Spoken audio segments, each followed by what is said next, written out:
سلام، د نن سهار د 9 بجو خبرونو ته مو زه سمیع الله امیني هرکلی وایم. د ننګرهار په چپرهار ولسوالۍ کې د افغان ځواکونو په چاړنیزو عملیاتو کې 9 کسان وژل شوي او 8 نور ټپیان دي. د دغه ولایت د والي ویان عطاالله خوږیاڼی وایي دغه عملیات تېره شپه په دولتزیو چینو کلي کې ترسره شوي دي. د نوموړي په وینا تر اوسه د وژل شویو کسانو هویت روښانه نه دی، خو ځینې سرچینې بیا وایي چې د دغو عملیاتو قربانیان ولسي وګړي دي. د کابل په قرهباغ ولسوالۍ کې د ملي پوځ په یو موټر کې د یوې چاودنې له امله 2 کسه وژل شوي او 4 نور ټپیان دي.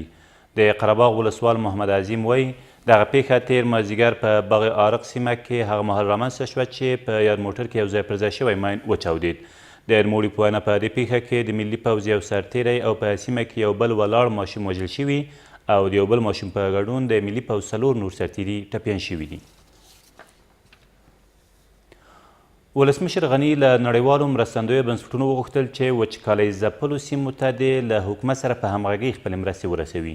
ښاغلي غني تېره ورځ په همدې اړه جوړه شوې ناسته کې ویل وچکالۍ د هېواد د 14 ولایتونو او په ځانګړې توګه د فاریاب او جوزجان اوسیدونکو ته سخت زیانونه اړولي او په وینا یې له دوی سره د دولت شوې مرستې کافي نه دي او باید نړیوالې مرستندویه ټولنې وچکالۍ ځپلو سیمو ته ډېر پام وکړي. له دې سره سم د افغانستان لپاره د ملګرو ملتونو ځانګړي استازي تدامي چې اماماتو هم ژمنه وکړه چې تر ارزونې وروسته به زیانمنو سیمو ته له حکومت سره په همغږۍ خپلې مرستې ورسوي.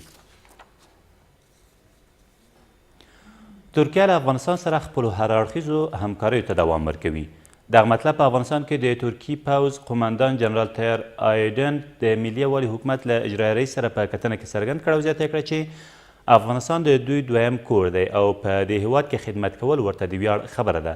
په دې کتنه کې چې تېره ورځ په سپیدار ماڼۍ کې ترسره شوه، عبدالله په افغانستان کې د سولې او ثبات د ټینګښت په برخو کې د ترکیې پوځ له حضور او فعالیته مننه وکړه. ولسمشر غني د کابل پوهنتون د مرکزي لیلیې له زده کړیالانو وغوښتل چې په خپلو رغونکو بحثونو د افغانستان د راتلونکي لپاره سترې مفکورې ایجاد کړي. ښاغلي غني تېر ماښام له دوی سره په روژه ماتي مراسمو کې همداراز وویل زموږ د ځوان نسل راتلونکي په سیمې پورې تړلې ده او اړتیا ده چې دا نسل د سیمې او له افغانستان سره همکار هیوادونه وپیژني. ولسمشر همداراز زیاته کړه د هیواد د لوړو زده کړو په څانګه کې بدلون راغلی خو دا بسنه نه کوي او باید لا زیات کار وشي.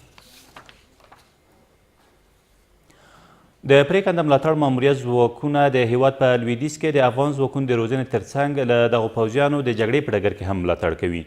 په همدې حال کې ځینې افغان پوځي چارواکي وایي له ترهګرو سره د مبارزې په برخو کې د پرېکنده ملاتړ ځواکونو رول ډېر اغیزمن دی. او کابل ښاروالۍ په ښار کې د سړکونو د جوړونکو قراردادي شرکتونو له کاره څارنه نه کوي. یو شمېر کابل ښاریان زیاتوي د 4مې، 11مې او 15مې ناحیو د سړکونو تړون تر راتلونکو 20 ورځو پورې پای ته رسیږي، خو لیدل کېږي چې تر دې مهاله د دې سړکونو شاوخوا 40 سلنه چارې بشپړې شوي نه دي. خو د کابل ښاروالۍ مسؤلین تر 2 راتلونکو میاشتو پورې د سړکونو له بشپړېدو خبر ورکوي. دا تر دې مهاله وروستي خبرونه، تر بیا مو الله مل.